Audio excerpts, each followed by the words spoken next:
আপনাদের জন্য যে 4টি আমলের কথা বললাম, 1 নাম্বার হলো 5 ওয়াক্ত নামাজ আদায় করা। মা বোনেরা আমার, আপনারা ঘরের কোনায় যে নামাজটা আদায় করেন, পুরুষরা মসজিদে গিয়ে জামে মসজিদে গিয়ে যে নামাজ আদায় করে, জামে মসজিদে নামাজ আদায় করে যেই পরিমাণ সওয়াব অর্জন করে, আপনারা ঘরের কোনায় বসে সেই পরিমাণ সওয়াব পেয়ে যাবেন। সুবহানাল্লাহ। আল্লাহর রাসূলের কাছে একদল নারী সাহাবিয়া এসে জিজ্ঞেস করলেন, ইয়া রাসূলুল্লাহ, ইয়া হাবিবাল্লাহ, আমরা তো আপনার পিছনে নামাজ আদায় করতে পারি না, আমরা রাতের বেলা আপনার পিছনে দাঁড়িয়ে নামাজ আদায় করতে পারি না, ফজরের সময় আপনার পিছনে এসে নামাজ আদায় করতে পারি না, সুতরাং আমরা তো কিয়ামতের দিন পুরুষদের তুলনায় সওয়াব পাবো কম। নবীজি বলেন, খায়রু মাসাজিদিন নিসাই কারু বুয়ুতিহিন্না, মহিলাদের জন্য সর্বশ্রেষ্ঠ মসজিদ হলো তাদের ঘরের কোণা। 5 ওয়াক্ত নামাজ যথারীতি যথা নিয়মে আদায় করবেন। মা বোনদের ফরজ নামাজ আদায়ের ক্ষেত্রে বিশেষ কয়েকটি ত্রুটি লক্ষ্য করা যায়। একটা হলো তারা সময় মতো নামাজ আদায় করতে চায় না। কর্মের ব্যস্ততা, কাজের দোহাই দিয়ে তারা অনেক সময় নামাজে বিলম্ব করে, সময় চলে যায় তারপর নামাজ আদায় করে। মনে রাখবেন মা বোনেরা আমার, আপনাদের যেমনভাবে নামাজ পড়া ফরজ, ঠিক তদ্রূপভাবে সময় মতো নামাজ আদায় করা ফরজ। ইন্নাস সালাতা কানাত আলাল মুমিনিনা কিতাবাম মাওকুতা, সময় মতো নামাজ আদায় করা ফরজ বিধান। ও মা বোনেরা আমার, 2 নম্বর যে ত্রুটি আপনাদের মাঝে দেখা যায়, অনেক মা বোন আছে যে তারা দাঁড়িয়ে নামাজ পড়ে, দাঁড়িয়ে নামাজ পড়ার সক্ষমতা থাকা সত্ত্বেও তারা বসে বসে নামাজ আদায় করে। মনে রাখতে হবে, ফরজ নামাজের মধ্যে দাঁড়ানোটাও ফরজ, সুতরাং আপনি কোনো প্রকার উজর ছাড়া বসে বসে নামাজ আদায় করবেন না। 1 নাম্বার হলো নামাজ। 2 নাম্বার রাসূল বলেছেন, ওয়াসামাত শাহরাহা, রমজান মাসের ফরজ রোজা পালন করা। রমজানের ফরজ রোজা পালন করা, নবীজি বলেছেন ওয়াসামাত শাহরাহা। মা বোনেরা আমার, আপনারা তো রমজানের রোজা রাখতে অভ্যস্ত, এমনকি নফল রোজা রাখতেও আপনারা দারুণভাবে অভ্যস্ত। মনে রাখবেন, মাসে 3 দিন মুস্তাহাব রোজা রয়েছে। আইয়ামে 20 বলা হয় 13, 14, 15। আরবি চন্দ্র মাসের 13, 14, 15 তারিখগুলোতে রোজা রাখা মুস্তাহাব। নবীজি প্রতি মাসের এই আইয়ামে 20 রোজা রেখেছেন। অতঃপর সপ্তাহেও রয়েছে 2 দিন, সোমবার আর বৃহস্পতিবার। নবীজি এই 2 দিনে রোজা রাখতেন। ও মা বোনেরা আমার, আল্লাহ পাক রব্বুল আলামিন আপনাদের জন্য জান্নাতের রাস্তা সহজ করে দিল, কিন্তু আপনারা এই মাত্র সহজ 4টি আমল যদি না করতে পারেন, তাহলে আপনাদের মতন দুর্ভাগার কেউ হতে পারে না। মা বোনেরা আমার, 1 নম্বর ফরজ রোজা আদায় করবেন, তারপরে চেষ্টা করবেন নফল রোজাগুলো আদায় করা। নফল রোজা আদায়ের ক্ষেত্রে অবশ্যই আপনি আপনার স্বামীর কথা মতো মেনে, আপনার স্বামীর ইজাজত নিয়ে নফল রোজা আদায় করবেন। মা বোনেরা আমার, আপনার স্বামীর আদেশ মানা ওয়াজিব, রোজা পালন করা হলো নফল। সুতরাং আপনার স্বামী যদি বলেন যে তোমাকে নফল রোজা রাখা যাবে না, যে কোনো কারণে যদি না করে, তাহলে অবশ্যই অবশ্যই আপনি নফল রোজা পালন করবেন না। ও মা বোনেরা আমার, আপনার স্বামীর খেদমত করা, স্বামীর আনুগত্য করা, স্বামীর কথা মতো চলা আপনার উপর ওয়াজিব।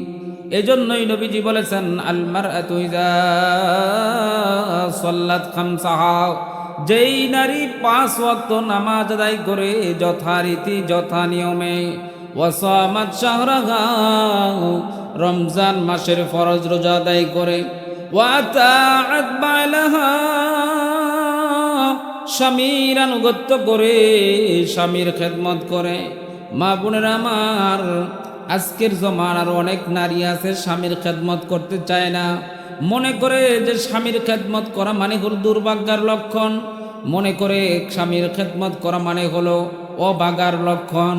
আসলে স্বামীর খেদমত করা মানে হলো সৌভাগ্যের লক্ষণ। মা বোনেরা আমার, স্বামীর খেদমত করবেন। স্বামী আপনাকে যে আদেশ করবে ওই আদেশটা পালন করবেন। তবে স্বামী যদি আপনাকে কোনো নাজায়েজ বা হারাম কাজের আদেশ দেয়, সেটা অবশ্যই আপনি পালন করবেন না। লা তাআতা লিমাখলুকিন ফি মাসিয়াতিল খালিক। স্রষ্টার আইনের বিরোধিতা করে সৃষ্টিকে খুশি করা যায় না।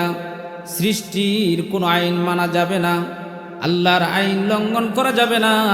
সুতরাং আপনার স্বামী যদি আপনাকে হারাম কাজের আদেশ করে, এমতো অবস্থায় আপনি হারাম কাজ করবেন না। আর আপনার স্বামী যখনই যেই কাজের আদেশ করবে আপনাকে অবশ্যই সেটা মানতেই হবে। ও মা বোনেরা আমার, স্বামীর খেদমত অত্যন্ত গুরুত্বপূর্ণ একটি আমল। নবীজি আমার মেরাজের রজনীতে জান্নাত ভ্রমণ করলেন, জাহান্নাম ঘুরে ঘুরে দেখলেন। আল্লাহর রাসূল বলেন, ইত্তালাতু আলান নার, জাহান্নামে উকি দিয়ে দেখলাম। ফারাআইতু আকসারা আহলিহান নিসা, জাহান্নামের অধিকাংশ জাহান্নামী হলো নারী জাতি। আল্লাহর রাসূল যখন এই ঘটনা বললেন, মেরাজ থেকে এসে তিনি যখন সাহাবায়ে কিরামদের মাঝে এই ঘটনা খুলে বৃত্তান্ত সব কিছু বললেন, তখন সাহাবায়ে কিরামরা জিজ্ঞেস করলেন, ইয়া রাসূলুল্লাহ, ইয়া হাবিবাল্লাহ, জাহান্নামে নারীদের সংখ্যা কেন বেশি? আল্লাহর রাসূল বলেন, ইয়াকফুরুনাল আশিরা ওয়া ইয়াকফুরুনাল ইহসান।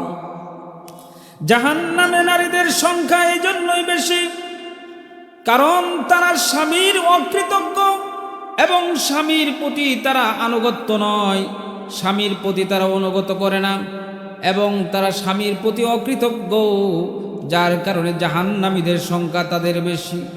মা বোনেরা আমার, আপনাদের অবস্থাও হলো এমন, আপনাদের স্বামী মাথার ঘাম পায়ে জড়ায় আপনাদেরকে কষ্ট উপার্জিত টাকা দিয়া ভরণ পোষণ খরচ বহন করে, কিন্তু অনেক স্ত্রী আছে স্বামীর সঙ্গে খারাপ ব্যবহার করে। এমন খারাপ ব্যবহার আল্লাহর রাসূল বলেছেন, লাউ আহসানতা ইলা ইহদাহুন্নাদ দাহার, একজন স্ত্রীর প্রতি স্বামী দীর্ঘদিন পর্যন্ত অনুগ্রহ করলো, দয়া করলো, মায়া করলো, মাথার ঘাম পায়ে জড়ায়া কষ্টে উপার্জিত টাকা তার পেছনে খরচ করলো, কিন্তু দেখা যায় রাসূল বলেন, সুম্মা রাআত মিনকা শাইআ, হঠাৎ যদি স্বামীর পক্ষ থেকে কোনো ধরনের খারাপ কিছু পায়, সাথে সাথে বলে, মা রাআইতু মিনকা খায়রান কাত, জীবনে তোমার কাছ থেকে কোনো ভালো আচরণ পাই নাই। ও মা বোনেরা আমার, আপনারা সব সময় স্মরণ রাখবেন, এমন কোনো কথা বলা যাবে না, এমন কোনো আচরণ করা যাবে না যেই কথা বলার কারণে, যে আচরণের কারণে আপনার স্বামী আপনার প্রতি অসন্তুষ্ট হয়ে যায়। মা বোনেরা আমার, তাহলে আপনাদের যে গুরুত্বপূর্ণ কয়েকটি আমলের কথা বললাম, তার মধ্যে একটা হলো 5 ওয়াক্ত নামাজ আদায় করা। যথারীতি যথা নিয়ম আদায় করবেন। যখনই আজান হয়ে যাবে, যত কাজের ব্যস্ততায় থাকুক না কেন, কাজটা ফেলে দিয়ে আপনি সাথে সাথে নামাজে দাঁড়ায় যাবেন। দ্বিতীয় হলো রমজান মাসের ফরজ রোজা আদায় করবেন। 3 নাম্বার হলো স্বামীর খেদমত করবেন। আপনার স্বামী যদি আপনার প্রতি খুশি হয়ে যায়, নবীজি বলেছেন, আইয়ুমা ইমরাতিন মাতাত ওয়া যাওজুহা আনহা রাদিন দাখালাতিল জান্নাহ, কোন স্বামী যদি মারা যায়, স্ত্রী সন্তুষ্ট থাকে, অথবা স্ত্রী মারা গেল স্বামী যদি খুশি হয়ে যায়। আইয়ুমা ইমরাতিন মাতাত, কোন নারী যদি মারা যায়, ওয়া যাওজুহা আনহা রাদিন, আর তার স্বামী যদি তার প্রতি খুশি হয়ে যায়, সন্তুষ্ট থাকে, দাখালাতিল জান্নাহ, তাহলে ওই নারীর জন্য আল্লাহ পাক রব্বুল আলামিন জান্নাতটা ওয়াজিব করে দেয়, ফলে ওই নারী জান্নাতে প্রবেশ করে। সুবহানাল্লাহ। এখন আপনি মারা গেলে আপনার স্বামী যদি বলে, আমার স্ত্রী অত্যন্ত নেককার ছিল, অত্যন্ত ধার্মিক ছিল, পর্দানিশীল ছিল, আমার স্ত্রী আমাকে অনেক সম্মান করেছে, শ্রদ্ধা করেছে, আমার খেদমত করেছে। এখন এই ধরনের ভালো ভালো পজিটিভ কথা যদি বলে, তাহলে বুঝতে হবে আপনি দুনিয়াতে স্বামীর খেদমত করে জান্নাত উপার্জন করতে পেরেছেন। আর যদি আপনার স্বামী বলে যে আমি আমার স্ত্রীর প্রতি অসন্তুষ্ট, আমি আমার স্ত্রীর প্রতি খুশি নয়, নারাজ, তাহলে মনে রাখবেন আপনার জন্য জান্নাতে যাওয়া বড় কঠিন হয়ে যাবে। 4 নম্বর নবীজি বলেন ওয়া আহসানাত ফারজাহা, ওই নারী জান্নাতি। জান্নাতি নারীর যে 4টি বৈশিষ্ট্য রয়েছে, তন্মধ্যে 4 নম্বর আমল হলো ওই নারী, যেই নারী পর্দা পালন করে। এই তো বেজাল সৃষ্টি হয়ে গেল মা বোনদের মাঝে, যে পর্দা পালন করা তো বড় কঠিন, পর্দা আবার কেমনে পালন করব। এই জন্য ওই সংক্ষেপে পর্দার বিষয়টা আপনাদের মাঝে আলোচনা করা দরকার।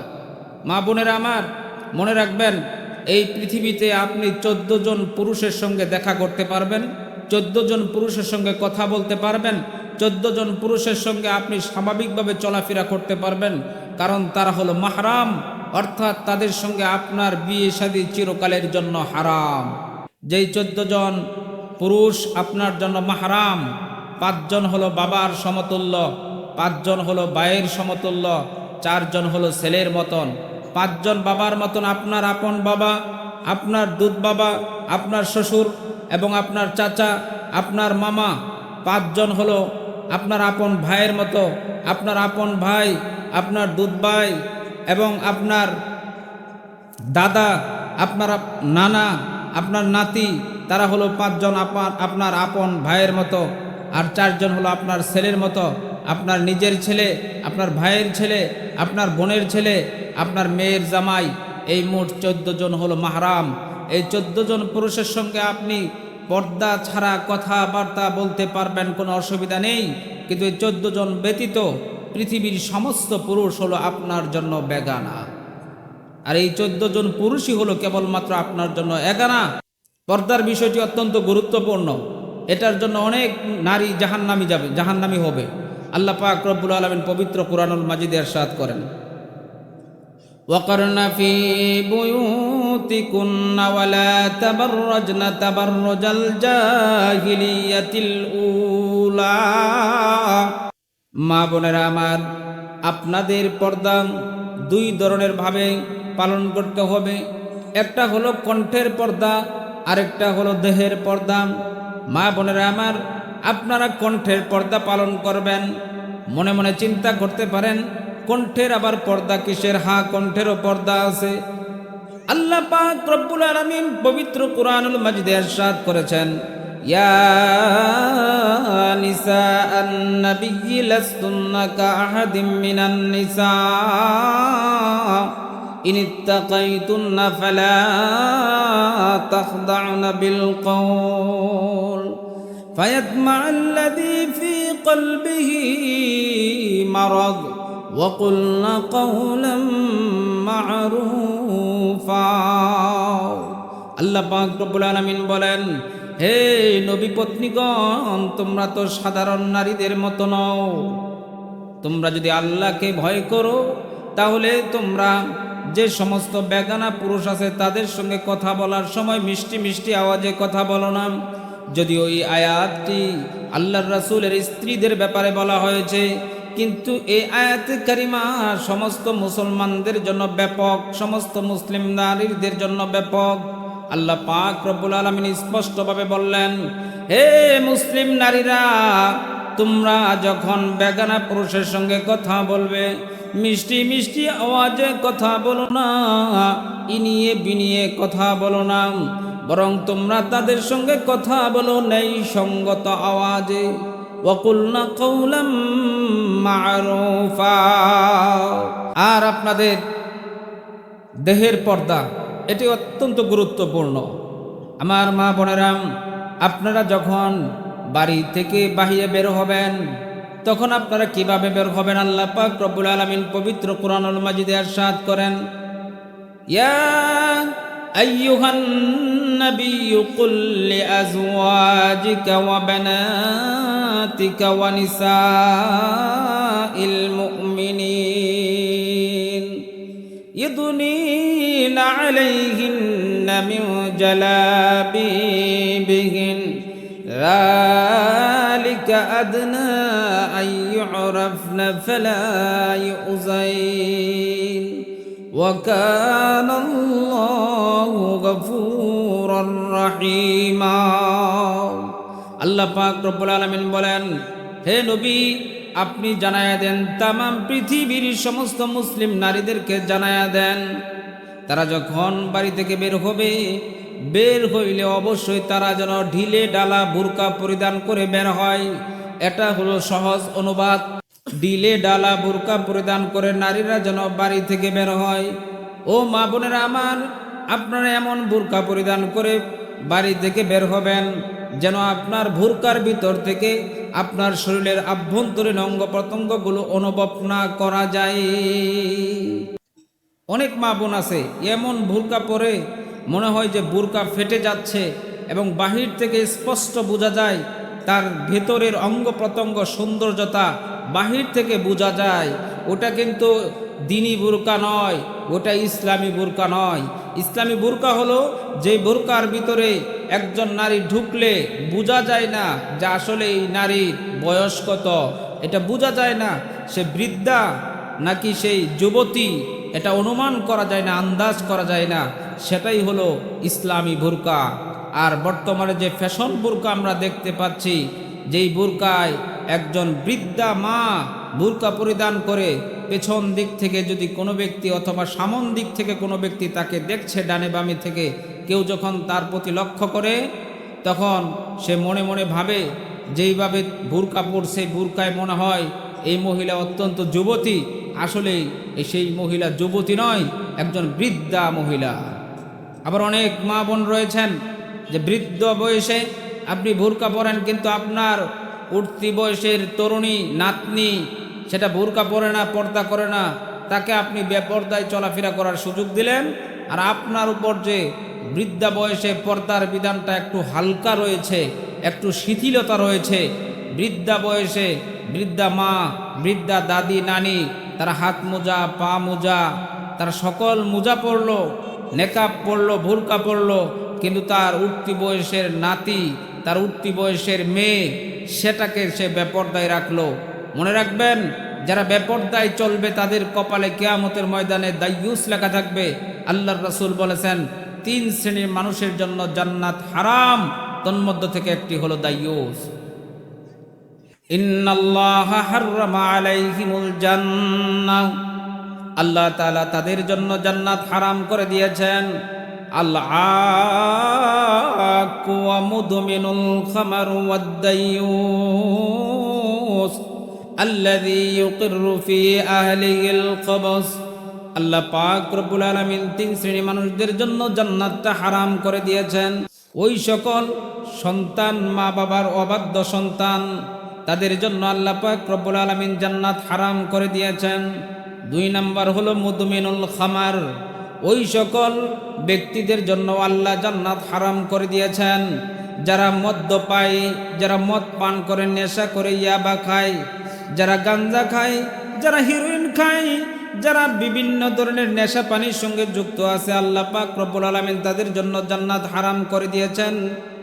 3 নম্বর হলো দায়ুস, দায়ুসের জন্য আল্লাহর জান্নাত হারাম।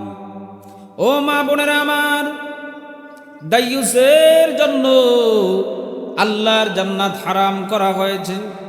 দায়ুস কার নাম? দায়ুস বলা হয় ওই পুরুষের নাম দায়ুস যেই পুরুষ তার স্ত্রী বেপরদায় চলে অথচ সে বাধা দেয় না, ওইটা হলো দায়ুস স্বামী। ওই ভাই দায়ুস, যেই ভাই বড় ভাই দেখতেছে তার ছোট বোনটা বেপরদায় চলছে, তার বোন বেপরদায় চলে অথচ ভাই হয়ে বাধা দেয় না, ওইটা হলো দায়ুস ভাই। ওই বাবা দায়ুস, যেই বাবা তার কন্যা সন্তান বেপরদায় চলে বাধা দেয় না, ওটা হলো দায়ুস বাবা। ওই স্বামী দায়ুস, স্ত্রী বেপরদায় চলে, স্বামী দেখার পরেও না দেখার বান করে আজকের জমানায় আজকের সমাজের মধ্যে দাইয়ুস হওয়াটা যেন আজকে একটা ফ্যাশন হয়ে গেছে। যে যত বড় দাইয়ুস, যেই পরিবার যত বড় দাইয়ুস, ওই পরিবারটা আরো গর্ববোধ করে যা আমার নারী, আমার কন্যা, আমার স্ত্রী অনেক সুন্দরী। আজকের সমাজে এমন একটা অবস্থা সৃষ্টি হয়েছে যে স্বামী তার স্ত্রীর ফটো তুলে সেটা ফেসবুকেও আপলোড করে। নাউজুবিল্লাহ। এরা হলো দাইয়ুস পুরুষ। আর দাইয়ুস নারী, দাইয়ুস নারী হলো ওই নারী যেই নারী বেপরদায় চলাফেরা করে। মা বোনেরা আমার, আপনারা যদি বেপরদায় চলাফেরা করেন আর যদি বলেন মনের পর্দা বড় পর্দা, ভিতরের পর্দাই বড় পর্দা, বাহিরের পর্দা করে লাভ কি, তাহলে কিন্তু আপনার কপালে কিয়ামতের দিন আপনার কপালে লেখা থাকবে স্পষ্ট আপনি দাইয়ুস। আল্লাহর রাসূল বলেন দাইয়ুসের জন্য জান্নাত হারাম। আপনারা যখন বাহিরে যাবেন, রাস্তাঘাটে চলাফেরা করবেন, বাড়ি থেকে বের হবেন, অবশ্যই অবশ্যই আপনি পর্দা পালন করবেন। তবে মনে রাখবেন, আপনাদের কর্মস্থল, আপনাদের নিরাপত্তার জায়গা হলো ঘরের কোণা। আপনি বাড়িতে থাকবেন, প্রয়োজন হলে আপনি বাড়ির বাহিরে যেতে পারবেন, ইসলাম নিষেধ করে নাই। বাড়ির বাহিরে যাবেন যেই কয়েকটি কারণে।